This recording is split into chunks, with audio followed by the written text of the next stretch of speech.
Bonsoir Meir Masri, merci d'être avec nous. Vous êtes spécialiste du Moyen-Orient, maître de conférence à l'Université hébraïque de Jérusalem. On connaît l'expertise unique acquise maintenant par le Mossad au fil des ans concernant l'Iran. On a quand même ce sentiment parfois que l'agence peut agir sur ce dossier comme une sorte d'électron libre. Quand on voit cet échange surprenant entre David Barnea et Yair Lapid, est-ce qu'il y aurait parfois, ne serait-ce que sur le discours, une petite déconnexion entre le Mossad et l'échelon politique ? Sur le discours, non.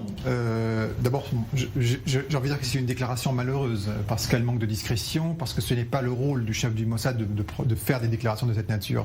Ceci étant, sur le fond, il n'y a pas tellement de différence entre ce qu'a dit M. Barnea et la position officielle du gouvernement ou les propos qui ont été tenus même dernièrement par le Premier ministre Yair Lapid. Mais la communauté des renseignements, notamment le Mossad, qui dépend directement du bureau du Premier ministre, son chef n'a pas à faire des déclarations de cette nature, je veux dire, indépendamment ou sans avoir l'aval du Premier ministre, notamment lorsqu'il s'agit de critiquer l'allié américain. Donc fausse note diplomatique. Concrètement, quel serait le champ d'action du Mossad face à l'Iran ?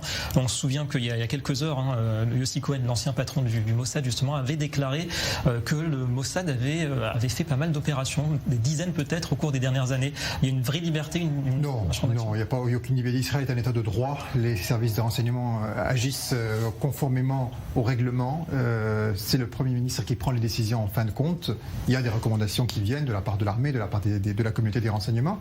Mais ceci étant, je fais bien la distinction entre les déclarations du chef du Mossad Barnea et de celles de l'ancien chef du Mossad Yossi Cohen. Yossi Cohen s'est exprimé en tant qu'ancien responsable, tout comme Gadi Eisenkot d'ailleurs, qui lui-même a fait des déclarations similaires en disant qu'Israël a joué un rôle important et a, vous savez, les opérations qui ont été attribuées à Israël durant les 2 dernières années. Il a dit que oui, nous avons effectivement joué un rôle de coercition et de dissuasion assez important en Iran, et ça va c'est dans le sillage de l'escalade verbale entre Jérusalem et Téhéran. Donc pas de carte blanche pour le Mossad.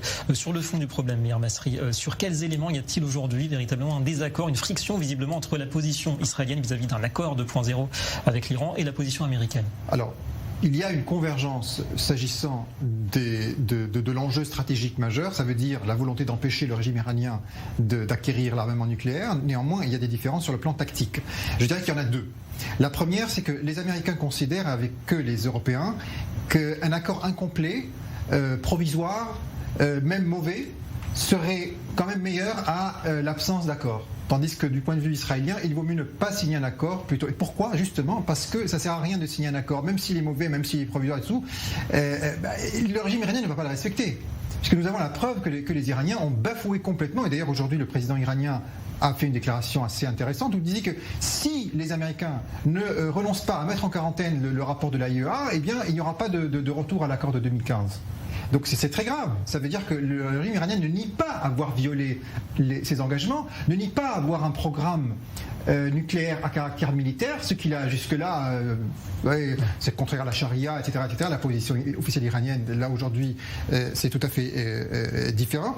Et puis enfin, deuxième élément, c'est que pour les Américains, la menace nucléaire, nous n'avons pas la même conception de la menace nucléaire iranienne. Pour les Américains et les Européens, la menace nucléaire iranienne, c'est un Iran qui dispose de la bombe suprême, de la bombe atomique, de l'arme suprême, tandis que pour Israël, la menace nucléaire iranienne, c'est aussi de voir un Iran état du seuil nucléaire. Effectivement, donc différence assez importante. Merci beaucoup à vous, Meir Masri, d'être venu sur ce plateau.